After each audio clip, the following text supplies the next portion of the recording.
at the top of our conversation, Joel talked a little bit about sort of the complexity of cancer care teams and the different cogs that sort of have to work together to be able to do things and be able to make an impact. How can cancer centers identify and attract candidates with niche expertise, often case, to be able to fill those positions, while also making sure that they're aligned with the organization from a cultural perspective? Yeah, that's a really important question, and something, we spend a lot of time, thinking about. I think culture is so important teams into the, to delivery of care for our patient. About a search, it's important during the conduct of a search, and it's important as you bring somebody into your organization. You just really have to think about it continuously. So when we have a new engagement, a new client, the first thing we do is we spend time with the client. We spend time with the person that this role will report to. We spend time thinking, we go on a listening tour. We ask questions. And a lot of times it's really easy to want to skip this step because we all have needs that we need to fill, and people want to rush right in and find me some people, and we 100% understand that. And I will say, whether you're working with a search firm or whether you're doing your own recruitment, it's really important to just take just a minute to evaluate your culture, evaluate your organization. What should the candidate know about your culture? What should they know about your organization and your environment? What's important to project? What are the short and long-term priorities for the role? What would you like them to accomplish in the first 18 months? What would you like to see happen in 5 years? What does success look like?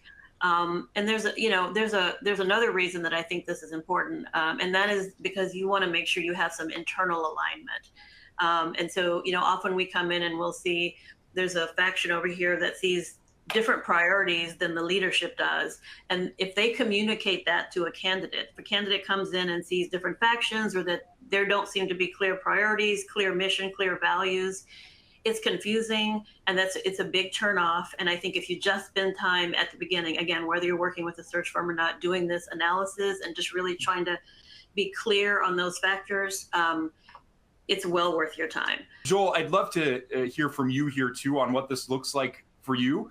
You mentioned the daycare, for example, right? That's certainly, to me at least, a cultural piece that you're driving, a family value piece. But what does this look like for you, and how do you ensure cultural alignment when you're identifying those sort of candidates with a little bit more niche expertise or broader expertise too in general? Well, again, I think it all comes back to making this the most satisfying environment we can for those who have agreed to join us in this mission of battling cancer.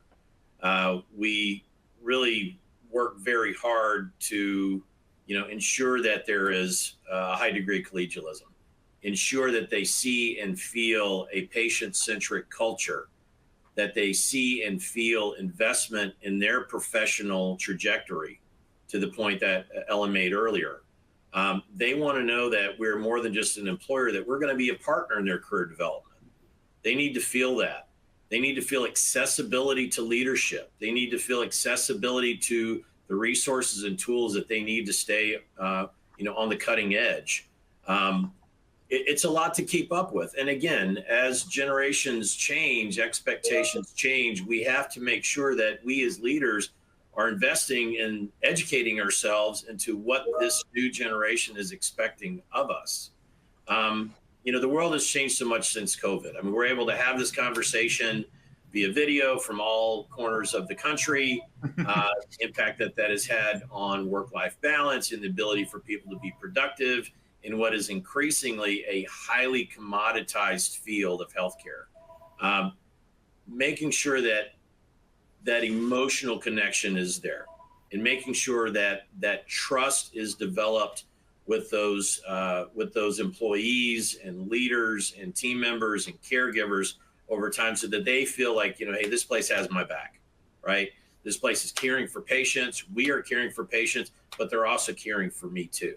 If you're not feeling that, you know it. When you are feeling that, you know it. And you have to use that, I think, as a differentiator, again, in this environment where you have 30 hospital health systems, this very corporate feel in care delivery these days. Again, one of the things I'm gratified about Fox Chase is that we are not trying to be the biggest at what we do. We'll leave that to other people. We are trying to be the best. And that is an environment where scale kind of works against you the bigger you get. We are able to be responsive. We're able to be accessible. My hallway is right outside the main entrance to the door. Every employee in the organization has badge access to it. I take drop-ins all the time, as does our CEO. Folks feel that connectivity to the organization when they feel that tight emotional connection to leadership. So, I could go on and on about the importance of culture and how it manifests itself in what you do. And if you think culture is an employee handbook, or if you think culture is, a PowerPoint presentation, culture is what people feel when they walk in the door.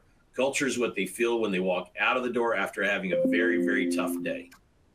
And what we strive to do, what we as leaders need to be investing in, are those things, those programs, that accessibility, that investment in those team members that makes them feel as if, compensation, yes, always important because you got to pay the bills and put the kids through college. But if you create that environment where people feel valued and appreciated, they're going to stick around. As long as the comp piece is, in the ballpark, they're going to stick around. I'm not using that as an example of, shorting comp by any means. You know how I feel about that. You pay them what they're worth. But it's the connectivity to the mission and the feeling that leadership is looking out for them that keeps them happy and satisfied with the work that they're doing. That has been our philosophy.